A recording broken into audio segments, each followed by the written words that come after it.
Now, folks, what about your Meta, your Facebook, your Insta, your all of that? Could a landmark antitrust case over in the States lead potentially to the breakup of Meta? Now, Meta is the parent company of some of the biggies, Facebook, Instagram, WhatsApp.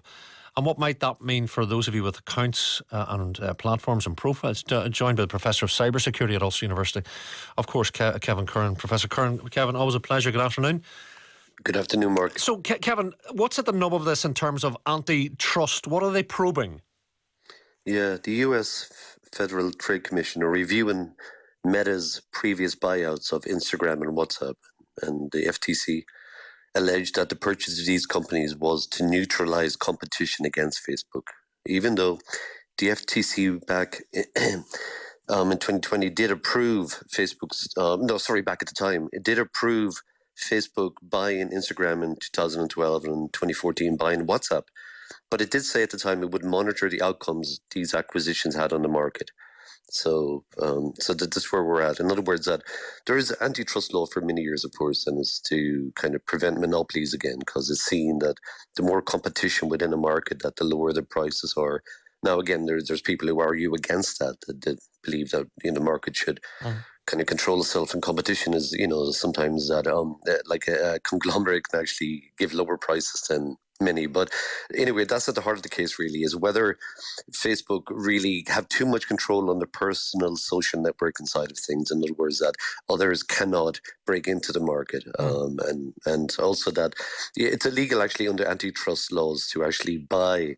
Literally to buy out, or obviously to fix prices and all these things as well too.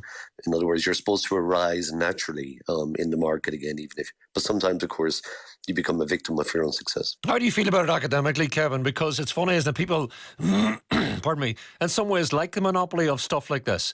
If everybody's on WhatsApp, everybody's on WhatsApp. You don't have to go looking for them on 20 different platforms, or everybody's on Facebook or Instagram. I mean, they're very powerful platforms, and so powerful, as you say, but maybe people, I don't know, Kevin, what do you make of it academically? The argument, in some ways, they didn't innovate to stay on top, that they actually bought their competitors to eliminate any threats, and then even though both of the applications of Facebook and WhatsApp are free, but the real price, of course, is user data and reduced innovation, of course, in that case. But in other ways, then you could also see that, look at the FTC approved these deals at the time, and then challenges them years later, raises concerns about certainty within regulations, really, as well, and also we see that there is competition in the market. I mean, TikTok, Snapchat, YouTube are there, and they're competitors, and it's hard to argue whether Meta has long-term monopoly power when new players are emerging. But it's difficult as well, because these, if you want to call them digital playboys, your Zuckerbergs, your Musks, your Bezos, this age in which we live, Kevin, I mean, they were sort of, I don't know, just benign for a long time. A bit of Facebook. But we realise now a lot of it becomes socio-political.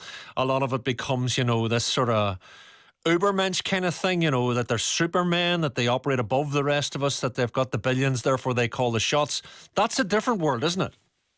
Oh, totally. I mean, yeah, a lot of people are coming around to seeing the power, of course, of social media. Again, even though it's always been there, but it's kind of something that only maybe the intellectuals, like we've always had the newspapers of this world. We've had the broadcasters as well, which can also, have a large influence really on what we read and how it's done. But of course, with their move to social media, and then also, of course, when a social media company can be, outside of a country's borders as well. Of course, that we've seen, especially with X, with the influence and the comments even of the CEO Elon Musk again, where he has tried to affect politics in Germany and the United Kingdom and anywhere else that he deems that he wants to. And of course, so that's a world we haven't seen before, and there is, of course, there has to be regulations really for these things. Well, it's the ubiquity of it, Kevin, because he got a bump at that when he was doing all that stuff, and probably still continues to. I mean, a lot of people saying that X, or Twitter formerly, can be a bit of a cesspit, in terms of, you pop your head up and, you're pebble dashed. But it's still huge. It's still absolutely huge. And Blue Sky got a great hit off that. And maybe it was, the future is Blue Sky, where everybody's half civil to each other. And yet it's a tiny platform compared. That's the real world of the consumer, right?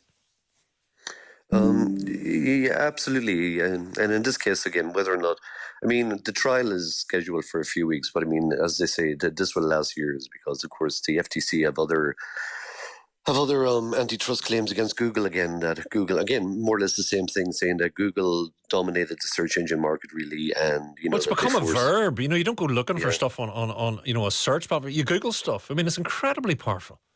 Very much again, and we'll see because they have died down for a good few years again. The last famous one, really, that a lot of us would remember was against Microsoft. The dominance they had in the market, really enforcing their browser on people as well. So, Mm. yeah, it's hard to see whether this one goes. Whether or not. I mean, Facebook, Meta believe that they can defend themselves. That they still encourage competition within the area, and that they've Okay. invested billions, of course, into Instagram as well, and also WhatsApp will. Yeah, at the moment, WhatsApp is only about 1%, less than 1% of the profit, but WhatsApp has enormous potential. Believe it or not, I mean, at the moment, it makes all of his money from business messaging, but that whole area, and they're also bringing in mobile payments as well. Into WhatsApp again. That's been trialed in India again. And you might have noticed, a lot of listeners will have noticed this week that the circle has appeared on WhatsApp. I noticed that. Yeah, that's the AI being given to us without us wanting it. That's AI. You can hold that down now and chat or ask questions. So that they've incorporated their Llama generative AI into WhatsApp again. Gotcha.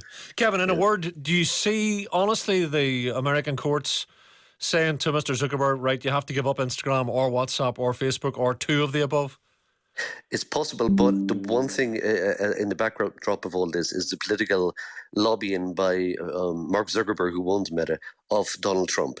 He's donated money to Donald Trump, and Donald Trump has also been overseen where he's been it's been seen interference in the FTC commissioners. He's removed two of them, so he has enormous clout here, and he can make this disappear overnight. So that will be interesting to see whether or not that Donald Trump literally that they step in and say no, that they're going to protect Meta.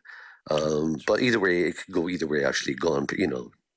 Well, listen, Kevin, one to watch. I think an awful lot of listeners will have one or all of the above accounts. Anyway, it's a landmark, being called a landmark antitrust case over in the States, potentially breaking up the Meta empire. They have Facebook, Instagram, and WhatsApp.